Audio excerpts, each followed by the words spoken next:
nosotros cuidarnos de dar a aquellos que están más necesitados. Las necesidades materiales de la obra tienen que ser un principio en la vida del ministro. Buscamos que eres mayordomo de las cosas que Dios ha puesto en sus manos para que la obra siga adelante. El despilfarro, el no ocuparse, no importa dónde se siente la gente, no importa que la gente tenga un estudio o no lo tenga. Vamos a usar unos libros muy buenos que la Iglesia Americana compró para tener estudios nosotros. Van a ser para la escuela del pastor, pero el pastor lo va a usar en ustedes también. Y de ahí aprenden, y eso es dinero. ¿Qué necesitaban los hermanos de Jerusalén? Bueno, no sabemos. A lo mejor no eran las necesidades de hoy, pero eran necesidades que hacían que entonces la iglesia no funcionara bien, porque los hermanos tenían necesidades materiales. El pastor tiene que perseverar en el completamiento de la obra asignada, participar en el alcance de la obra de Dios, en el aspecto del punto de vista mundial, preocuparse por las necesidades materiales de la obra de Dios y planificar el programa de discipulado de la obra de Dios. Un hombre de Dios tiene que estar preocupado por el crecimiento espiritual de la gente. El hombre que se para nada más que a dar una prédica, no es lo mismo, y no le importa que la gente crezca, la gente madure, que la gente mejore su vida espiritual, que la gente disfrute la vida cristiana, difícilmente sea un hombre llamado Dios. Dice los versículos 28 al 29. Así que cuando haya cumplido esto, o sea, primero lo primero, y les haya entregado este fruto, pasaré entre vosotros rumbo a España. ¿Ok? Pasaré entre vosotros. Y estoy seguro que cuando venga a vosotros, vendré en plenitud de bendición del Evangelio de Cristo. Eso es discipulado. Le voy a llevar palabras, le voy a llevar exhortación, le voy a llevar enseñanza. Discipulado. No solo una carta, es personalmente, y cuando nosotros revisamos la Gran Comisión, la Gran Comisión nos habla a nosotros de discipulado. La Gran Comisión nos dice a nosotros, allá en Mateo 28, los versículos 19 y 20, por tanto, y hacer discípulos en todas las naciones, bautizándoles en el nombre del Padre y del Hijo y del Espíritu Santo, enseñándoles que guarden todas las cosas que os he mandado, y aquí yo estoy con vosotros todos los días hasta el fin del mundo. O sea, cuando vayamos, cuando salgamos a hacer la Gran Comisión, a donde quiera que el Señor nos llame, hay que ir a predicar el Evangelio, hay que enseñar la doctrina de Cristo, hay que bautizar a la gente que recibe a Cristo. Esa es la obra del pastor, esa es la obra del hombre de Dios. Para el apóstol Pablo, donde quiera que iba, esto era lo que hacía. Y nosotros aprendemos de él, un verdadero baluarte de la Gran Comisión en el tiempo que el Señor lo puso a servirle. Hermano, planificar el programa de discipulado. Pero si estoy aquí, tengo que planificar el discipulado de los que aquí están. Cuando vaya a Bombay y hable y predique allí, entonces allí tendremos un programa de discipulado para la gente que llega. A la gente que viene nueva a Cristo, hay que buscarle material, hay que buscarle, hay que soltarlo a que venga a oír, hay que ver cómo recibe la carne después de la leche, hay que preocuparse por su mejoramiento. El apóstol Pablo está preocupado no solo de ir a guarachar allá a Roma, de tener fiesta con los romanos, dice que la va a pasar bien. Ellos incluso, dice el apóstol Pablo aquí, que ellos van a ayudar a continuar a España. Pero el problema es que al estar allí va a ser una tremenda oportunidad para discipularlos a ellos, para ministrarlos.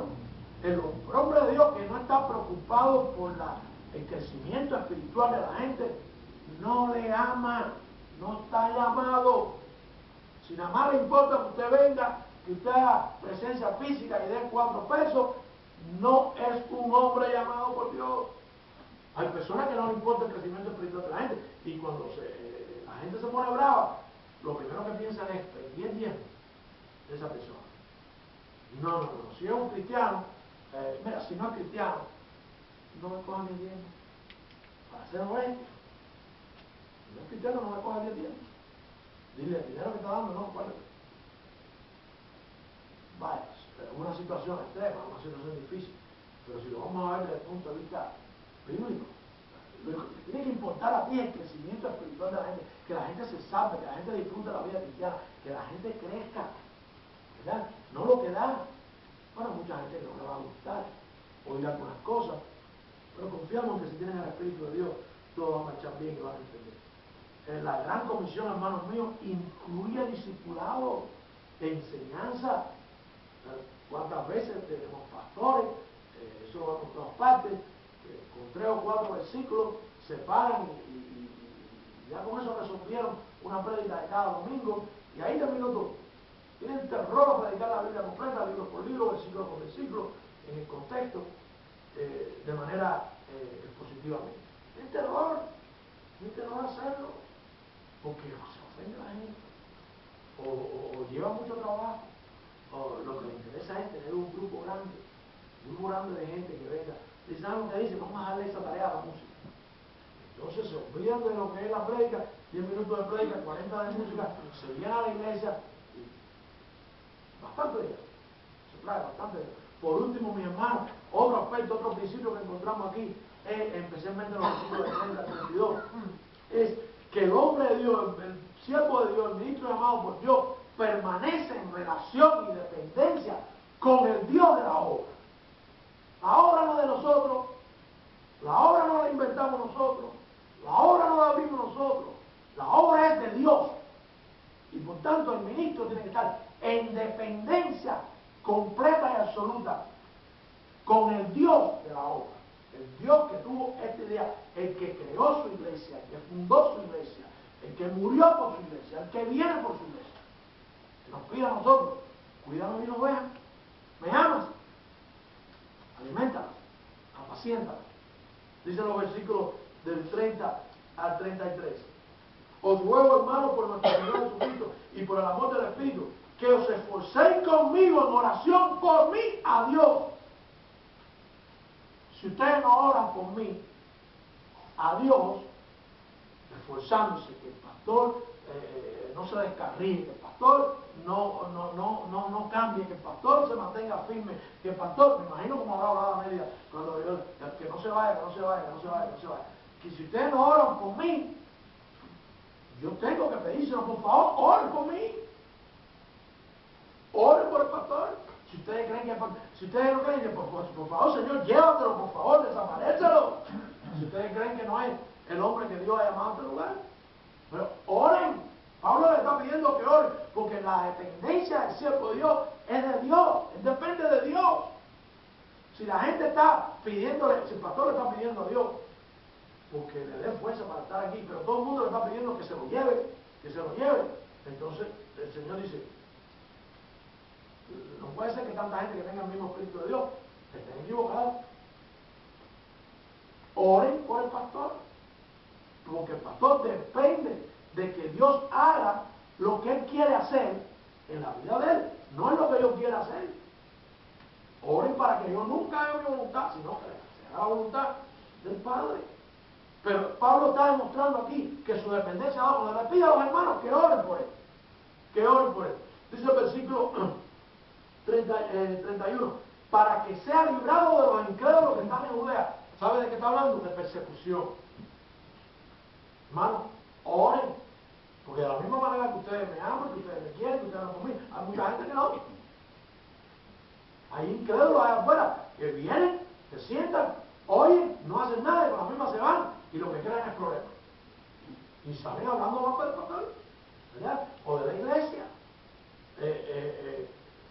Que sea librado de los incrédulos que están en Judea y la ofrenda de mi servicio, la cual traigo para Jerusalén, sea acerca de los santos.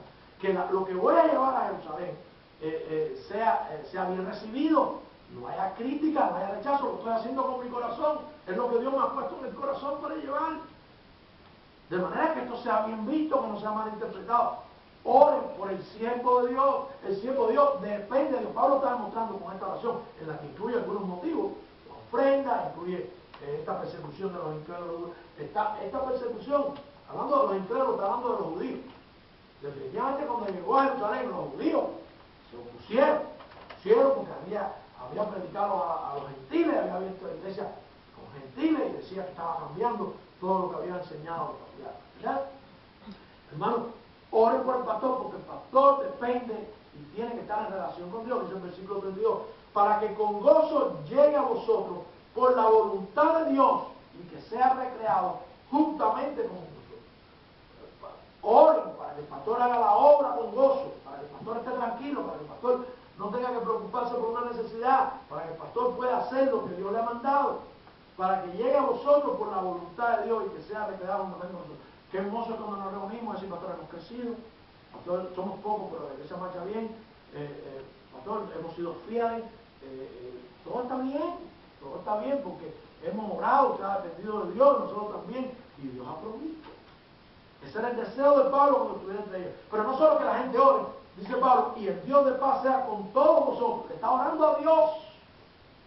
Está orando él a Dios. Está dependiendo de Dios en todo sentido. Quiere hacer la voluntad de Dios. Con gozo llega a vosotros por la voluntad de Dios. Y al final le ora a Dios y dice, y el Dios de paz sea con todos vosotros también. El pastor tiene que orar por ustedes para que ustedes no se caigan. Yo dependo de Dios para que las almas, para que Él me dé a mí lo que las almas necesitan, que las almas entonces se mantengan fuertes, no se vayan, no abandonen la fe, no se descarríen. Dios de paz sea con todos ustedes. Esa es mi oración, como la de Pablo. Que ustedes se sientan contentos en el sentido de que tenemos lo que Dios quiere para nosotros. Tenemos el líder que Dios llamó para nosotros. Tenemos el hombre que Dios escogió para dirigir su iglesia. Esa es la hora del pastor. Sean 4, sean 5, sean 10, sean 20, la que sean. El pastor que se mantenga firme. El pastor que se mantenga. Oren por el pastor. Porque el pastor depende de Dios. Y tiene que depender de Dios. En oración por ustedes, en oración por mí, pero oren también ustedes por el pastor. Dice allí, en la carta a los Efesios, en el capítulo 6, versículo 18, orando en todo tiempo, con toda oración y súplica en el Espíritu, y velando en ello con toda perseverancia y súplica por todos los santos. Esa es mi oración, mi oración es por ustedes. ¿Saben? Déjenme ser honesto. Hay muchas cosas materiales, muchas cosas que ustedes piden, que yo no se las pido a Dios por ustedes. Yo no se las pido a Dios por ustedes, porque yo todavía estoy en la fase de enseñarles cómo se le pide. Por ejemplo, en la noche vamos a terminar un pequeño estudio que estamos haciendo de la oración y vamos a ver cuáles son las cosas que no se le piden a Dios. Veníamos por la mañana viendo un estudio a los que les gusta Charles Stanley, un estudio donde decía, hay cosas que no se le piden a Dios. Pastor, ore para que yo pueda ir a la iglesia el domingo. No, la voluntad de Dios es que usted vaya a la iglesia el domingo. Pastor, ore para que yo quiera bautizarme. No, la voluntad de Dios es que usted se bautice si usted recibió a Cristo como Señor y Salvador. Esa es la cosa. ¿Ok? Hay cosas que ustedes me dicen y yo todavía no tengo la confianza, todavía no lo he explicado, pero yo no lo oro a Dios por eso. No, por eso no se le pide a Dios. Yo le pido a Dios porque ustedes crezcan, porque ustedes maduren, porque ustedes se sientan bien espiritualmente, porque ustedes reconozcan que esta es la voluntad, que este pastor es la voluntad de Dios para esta iglesia, porque ustedes vean que pueden disfrutar la vida cristiana con los que vayan aquí, aprenden aquí, porque vean que tienen un pastor que les sirve, les ayuda en lo que puede. Esto es lo que yo pido a Dios, que ustedes se sientan en ese ambiente, en ese ánimo, para que entonces la iglesia sea de su pueblo. Yo les pido a Dios porque ustedes también se muevan por las almas perdidas, ¿verdad? Ustedes se inquieten por aquellos que no conocen el Espíritu. Pues como conclusión, yo les sugiero, les pido y les ruego a Dios para que el Espíritu les guíe a discernir entre un ministro de Dios y un falso maestro. Hermanos, esto no es sencillo, esto es grave, esto es serio. La porción que leyó el hermano Julio como parte de la palabra de Dios hoy dice claro aquí que hubo falsos maestros toda la vida entre el pueblo, como los habrá entre vosotros falsos maestros que introducirán encubiertamente herejías destructoras y aún negarán al Señor que los rescató, atrayendo para sí mismo destrucción repentina. Y muchos seguirán sus disoluciones por causa de las cuales el camino de la verdad será blasfemado. Y por avaricia, por dinero, harán mercadería de vosotros. Yo me paro aquí, les doy un discursito y ustedes me dan plata. Déjenme parar. No, la palabra, déjenme decir algo. Cuando Bill Clinton se para a dar un discurso, que no tiene nada que decir, le pagan $20,000 como mínimo en cada conferencia que hay. La palabra de Dios no tiene precio. O sea, nunca se piense que le están pagando nada porque no hay dinero para pagar. Ustedes no tienen, ustedes no ganan para pagar el oír la palabra. Nadie tiene dinero suficiente para pagar la prédica de la palabra de Dios. ¿Ok? Eso tenemos que tenerlo bien claro. Pero el Señor nos llamó con ese propósito, A usted le dijo no tienen dinero para pagarlo, a mí me dijo no esperen un dinero. Olvídate de ese dinero, yo me encargo. ¿Okay? Es un llamado a ustedes y un llamado a mí. ¿Okay? Son cosas bien diferentes. Los falsos ministros hacen mercadería con la gente y usan palabras fingidas, usan cosas que no son bíblicas. Dice la Escritura allí sobre los tales ya de largo tiempo la congregación no se tarda y su petición se da. Si ustedes creen que el pastor de aquí predica la palabra de Dios y la palabra de Dios ha tocado su corazón para que usted se arrepiente, nunca lo ha hecho, ese es mi propósito, esa es mi labor. ¿Okay? Si usted ya es cristiano, yo quiero que usted ore por el pastor, porque el pastor depende de Dios. Que no caiga en ninguna de esas cosas, que caen los falsos profetas, que cambian la doctrina y que hacen esas cosas que hacen. Que siga dependiendo de Dios, que en medio de sus imperfecciones siga siendo usado por Dios. Ese es el llamamiento de esta mañana. Oremos, Padre, te alabamos. Te damos gracias por tu palabra. Te damos gracias, Señor, de que es ella y eres tú, a través de ella, que nos hace a nosotros confirmar el llamamiento que un día nos diste, Señor. Pero dependemos de ti.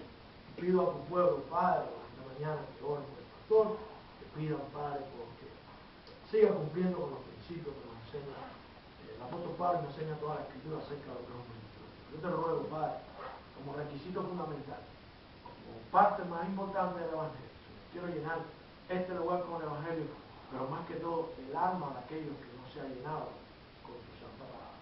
Quiero, Padre, que si hay alguien que hoy no te ha recibido como Señor y Salvador, hoy sea el día de esa persona. Que si hay alguien que no se ha bautizado, Señor, que como dice la gran comisión, bautícese en el nombre del Padre, del Hijo y del Espíritu Santo, Señor, como tú mandas en tu palabra. Con eso en mente, Señor, yo te ruego, te pido, por esas almas que necesitan esa decisión tan importante. En el nombre y por los méritos de Jesús,